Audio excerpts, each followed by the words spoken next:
Good morning, everyone. This is the Playmakers Vault on Sin Nation with Liam, Michael, and Jonathan, and I am back from the Gold Coast, lads. We honestly thought, Jonathan and I thought you went to China. We honestly thought you were over there during the Shanghai match. We thought you were there. We thought you were flying the flag for maybe Port Adelaide.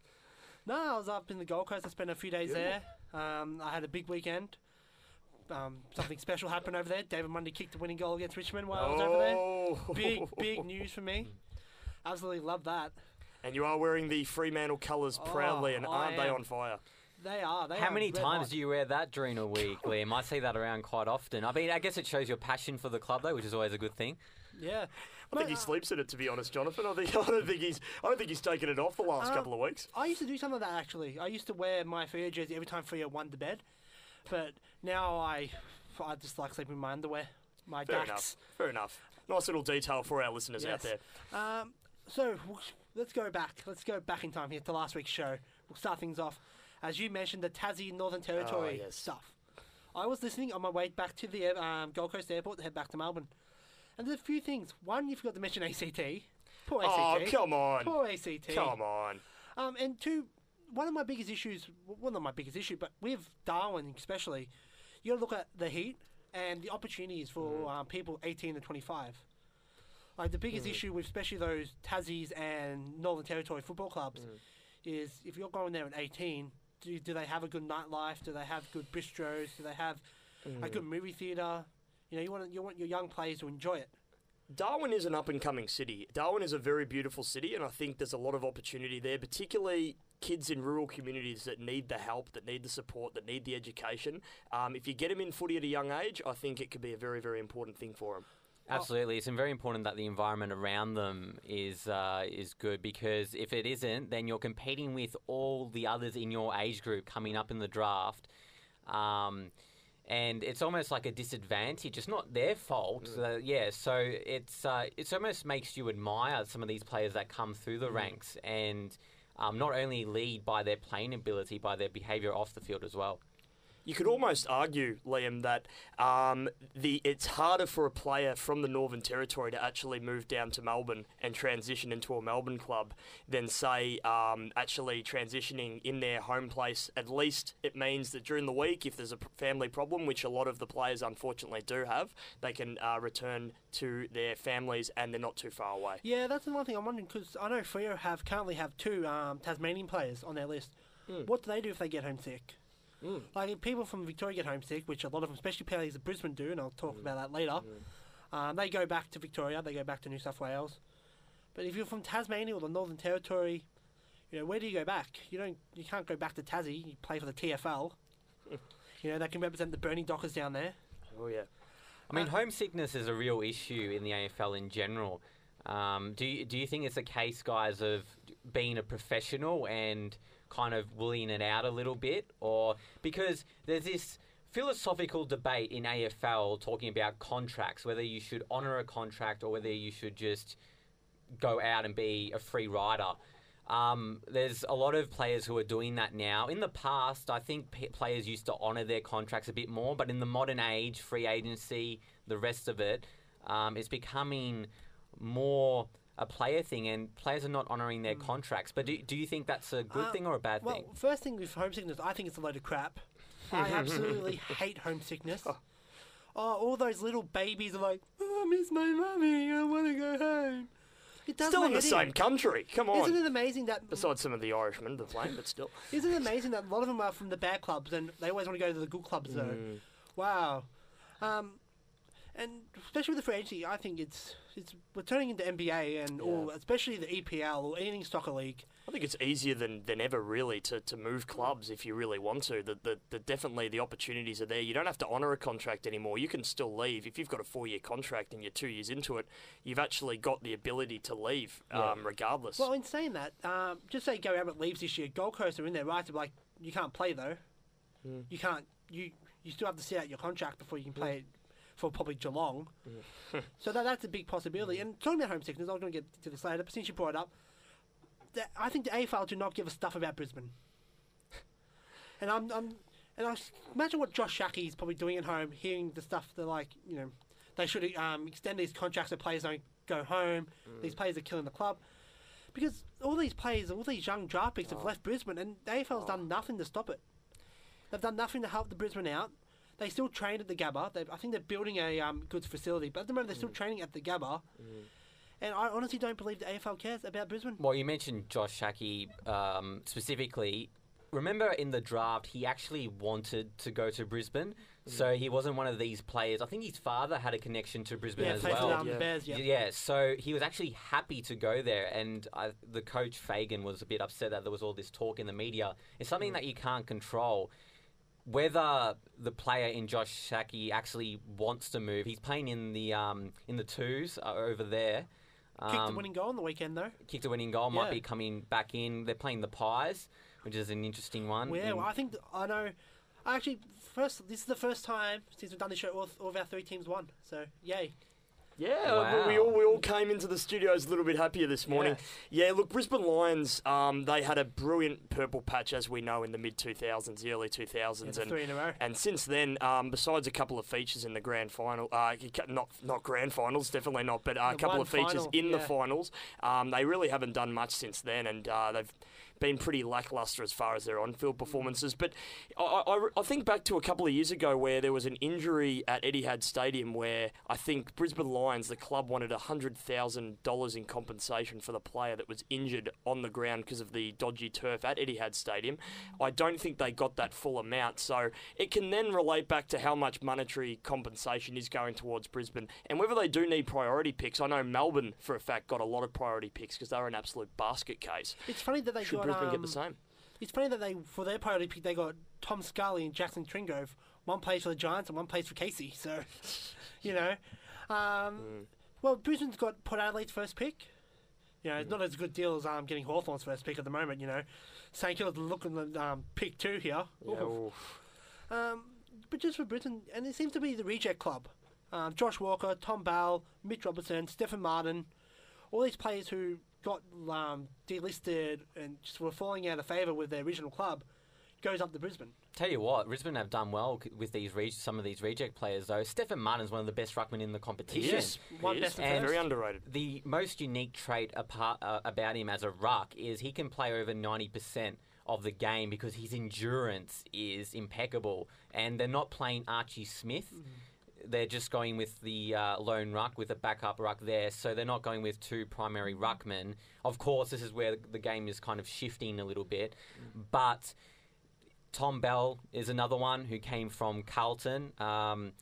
Is Tom Bell a player that was better at Carlton but not, at Brisbane? He's been a so-so player. He's been a barometer every now and then. He's just kind of on and off. But he was pretty good at Carlton, I remember. He had a good first season there. He was very impressive. Big body. Very big body. So back to Brisbane. And I think, one player I really like, and I've said this so many times, Eric Hipwood is one of the players that take Brisbane forward. They got to now desperately try to sign Hugh McCluggage. Yeah, before that's priority. That is definitely a priority for them. And I just think the AFL do not care about Brisbane at the moment. I think Brisbane, as a club, they've got a new coach. Chris Fagan has actually done an extremely good job this season. I think he's really given them a lot more life, and Dane Beams has just been outstanding as a captain. Absolute gun. And look, they have had their injury woes again, some of those top-end talent missing out. We've often criticised Daniel Rich after being, a rising star a couple of years ago. Hasn't really asserted himself as a leader as yet. But they really need to make a statement here, Brisbane. They lost some really great players a couple of years ago with the likes of Jared Pollock. And you look at Sam Doherty at the moment, Rowe. These players, they need to keep these high-end talent. The only players that aren't really good that leave, no offence to you, are the ones that go to Collingwood.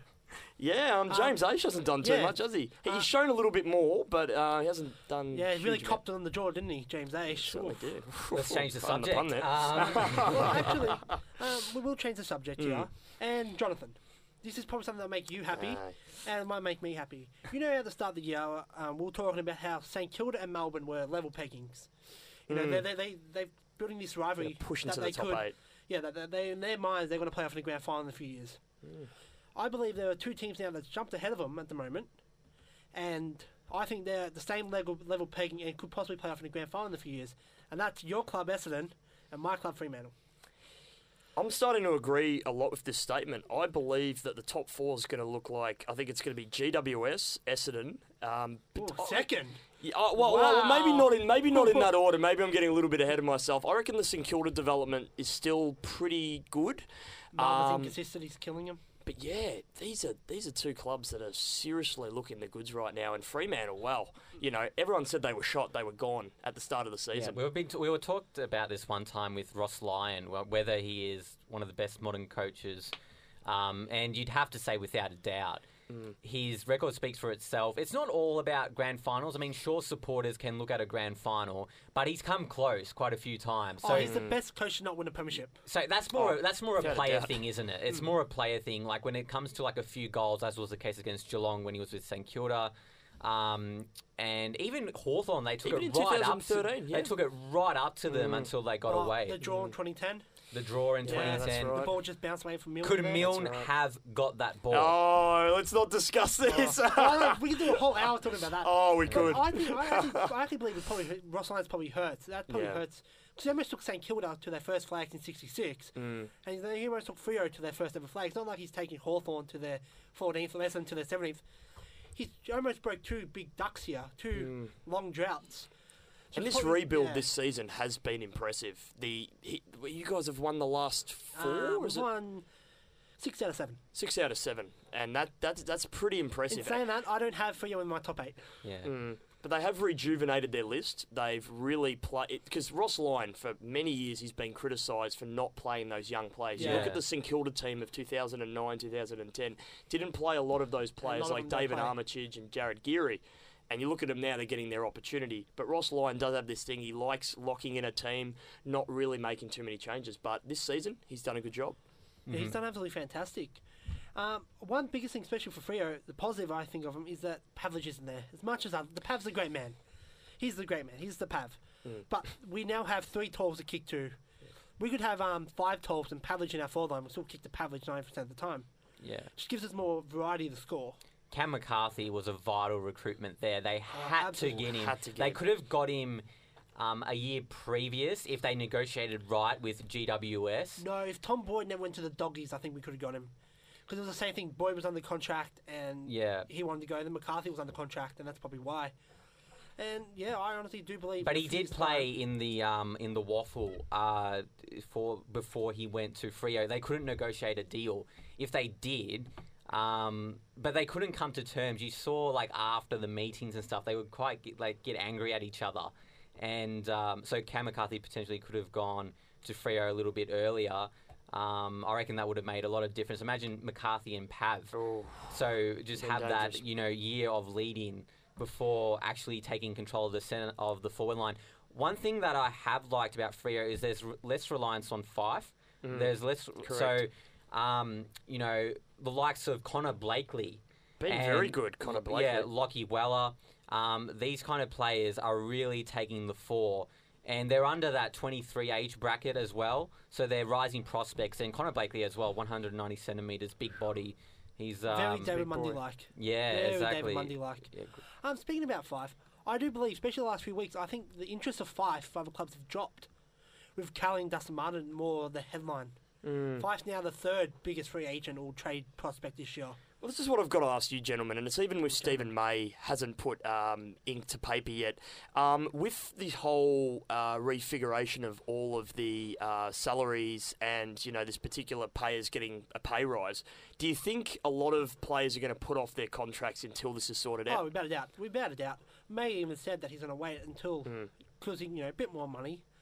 Wouldn't be too sharp, especially he's the captain, so he probably deserves one of the biggest slice of the pie when it comes to Gold Coast. Absolutely. Him and Tom Lynch deserved a lot.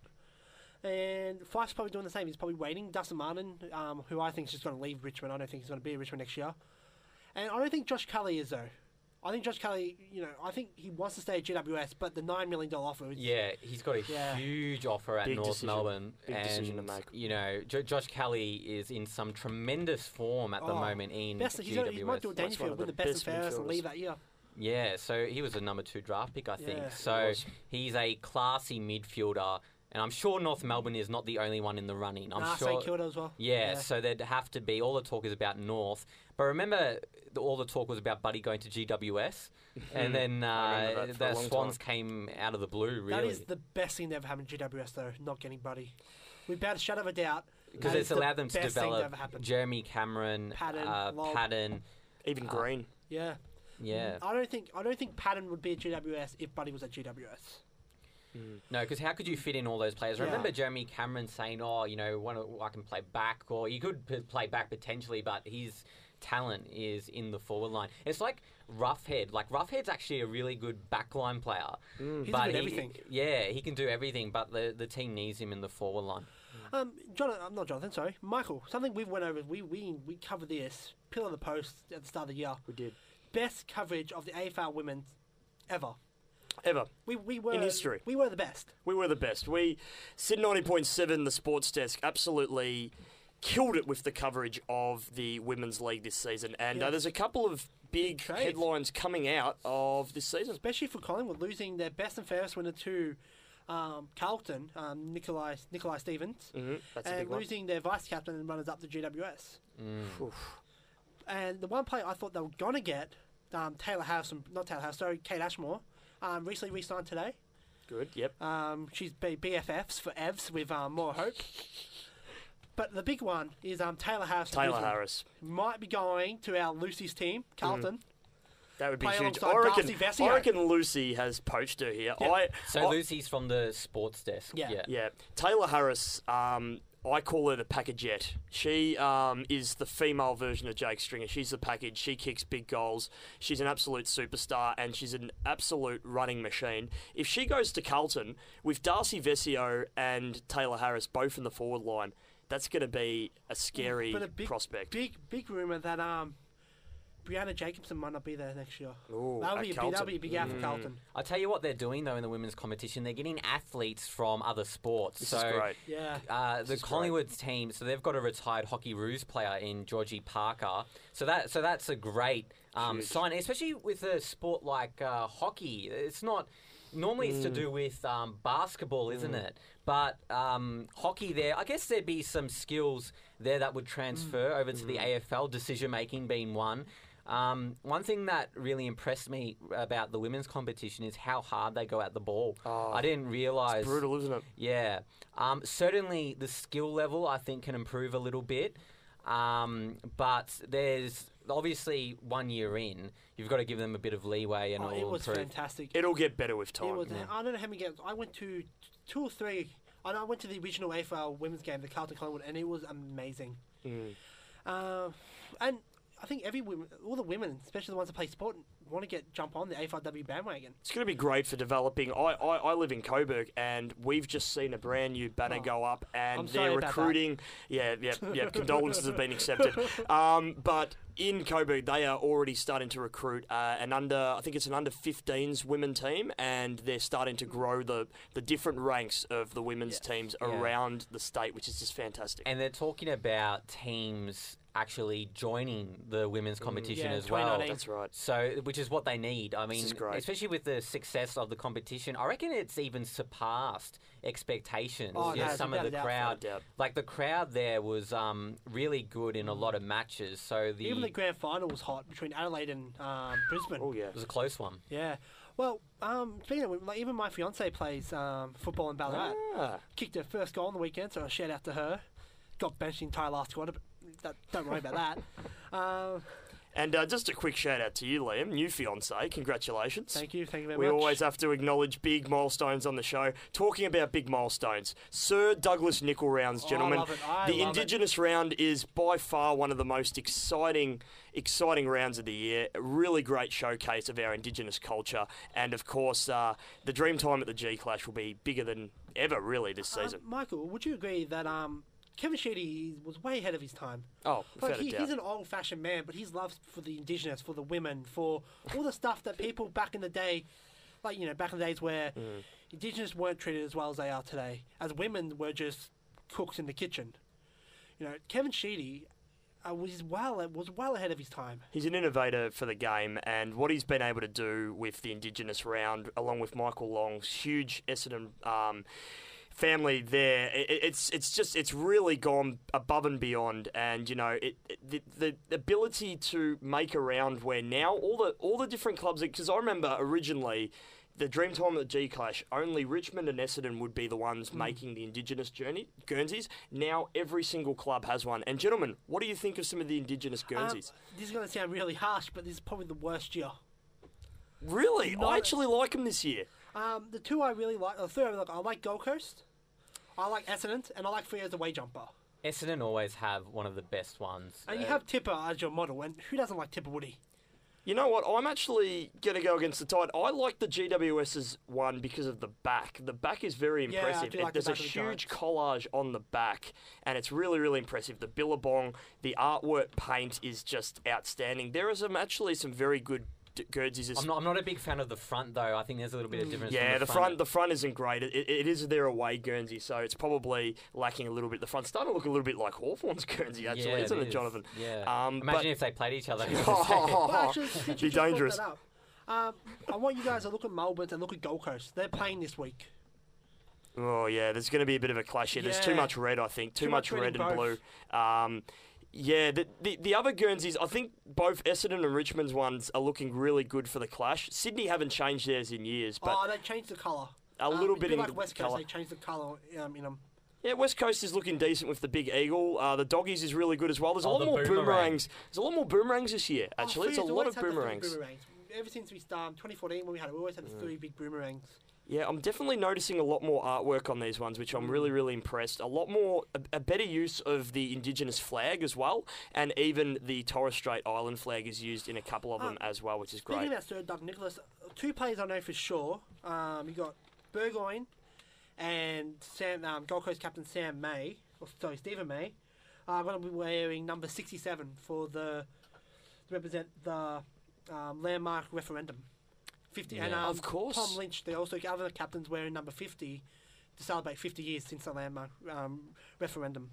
That is terrific. So there's two I know of for sure, and I know Michael Walters said he would like to swap jumpers with Eddie Betts. Eddie Betts said he would like to kick goal of the year. So priorities between the two. I think he says that every week, doesn't he?